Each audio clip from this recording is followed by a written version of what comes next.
1 फरवरी को पेश होने वाले आम बजट को लेकर लोगों ने केंद्रीय वित्त मंत्री निर्मला सीतारमण से खासी उम्मीद लगाई हुई है। लोगों का कहना है कि निम्न वर्ग के लोगों को ध्यान में रखते हुए आने वाला बजट पेश किया जाए।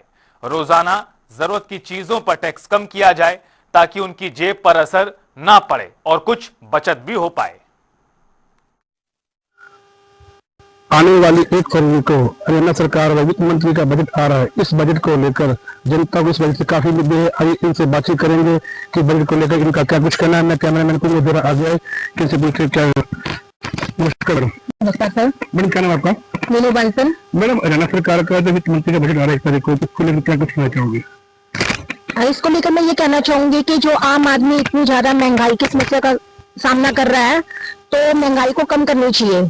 खास करके जो जरूरत की चीजें हैं, जैसे दवाइयां हैं बुजुर्गों के लिए, उसके लिए तो खास करके जो बुजुर्ग आफ्टर 60 इयर्स के बाद उनको फ्री ऑफ कॉस्ट देनी चाहिए। तो आप सरकार से क्या कि महंगाई कम की जाए, लोगों को मतलब कि सस्ती चीजें दी जाए। नमस्कार सर। नमस्कार सर। क्या नाम आपका? मेरा नाम सर रवि बब्बर है। सर 1 तारीख को फरवरी में बजट आ रहा है, तो इसको लेकर क्या कुछ कहना चाहोगे? सर मैं ये कहना चाहूंगा कि सरकार को सबसे पहले तो शिक्षा की तरफ ध्यान देना चाहिए, क्योंकि आज भी अगर हम ध्यान देते हैं तो जो हमारी युवा पीढ़ी है वो ज्यादा विदेशों की तरफ भाग रही है। वो विदेशों की तरफ इसलिए भाग रही है क्योंकि यहाँ पर उस एजुकेशन को लेकर के प्रॉपर पूरे उतने सोर्सेज मौजूद नहीं है कि वो यहाँ पर अपना भविष्य बना सके।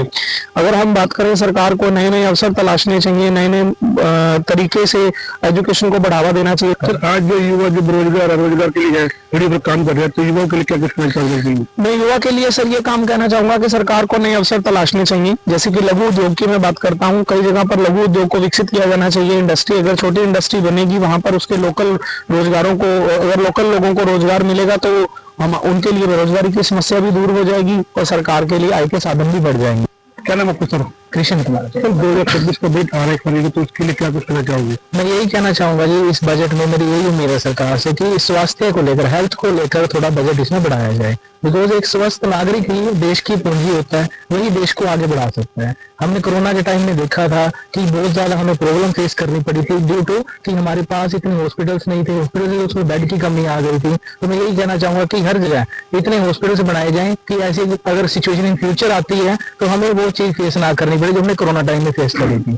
और अगर हम बात करें ग्रामीण इलाकों के गांवों में, तो वहां पर भी कुछ हॉस्पिटल्स वगैरह ओपन करने चाहिए जहां पर कुछ इलाज कर सके, वहां पर ट्रीटमेंट हो सके, बढ़िया डॉक्टर हों, दवाइयां भी हों वहां पर। आजकल हम देखते हैं हॉस्पिटल्स तो हैं गवर्नमेंट, लेकिन उसमें फैसिलिटीज नहीं है, मशीनें नहीं है, लोगों को बड़े शहरों की तरफ मूव करना पड़ता है और लोग जा नहीं सकते हैं वहां पर। तो मेरी यही उम्मीद है सरकार से कि स्वास्थ्य को लेकर, हेल्थ को लेकर एक बढ़िया बजट पेश किया जाए। ठीक है सर।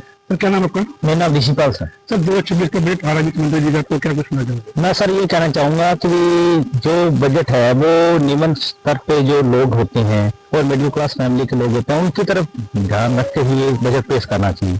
इसके साथ जैसे मान लो कोई किसान है, किसान की तरफ हम देखते हैं तो किसान के मान लो जो फसल होता है, फसल का जो MSP होता है वो फिक्स नहीं है। तो जैसे सब्जियों पे लगा लो, सब्जियों के दाम जो किसान वहां पे लेके जाते हैं मंडी, उनको 2 या 3 रुपए के अकॉर्डिंग उनको खरीदना पड़ता है, लेकिन मंडी जब हम बाजार में जाते हैं तो उनका रेट 30 या 40 की होते हैं। तो सरकार को इसके भी को ध्यान देना चाहिए। और साथ साथ जो सरकार जो किसानों के प्रति जो भी इनकी जो सब्सिडी है वो उनको उचित टाइम में प्रोवाइड करनी चाहिए। बजट को लेकर महंगाई के बारे में क्या कुछ कहना चाहोगे? सरकार का बजट आ रहा है, सरकार का जो बजट आ रहा है महंगाई के लिए, तो मैं एक जो आम नागरिक है, जो हमारा एक घरेलू जो औरतों का चलाने का घर का सिस्टम होता है, वो सारा डिस्टर्ब हुआ पड़ा है। क्योंकि हमारी इतने ज्यादा उसके ऊपर टैक्सेस लगा के हमारी दालों के, हमारे आटे के, सबके दाम बढ़ा दिए गए हैं। उससे जब एक नागरिक का जब बजट ही मिल जाएगा, वो घर को कैसे आगे चलाएगा? सेविंग के नाम पे कुछ नहीं रहता उसके पास। तो सरकार को जो आम घरेलू चीजें, जो हमारी बेसिक नीड्स है, उसको कंप्लीट करने के लिए सरकार को उसके ऊपर एक्शन लेना चाहिए। ये तो हमारे जो आने वाली सरकार का बजट आने वाला है, इनकी महिलाओं का कहना है कि बजट ऐसा हो जो कि जनता की हित में, जिसमें युवा को दिक्कतों का सामना न करना पड़े।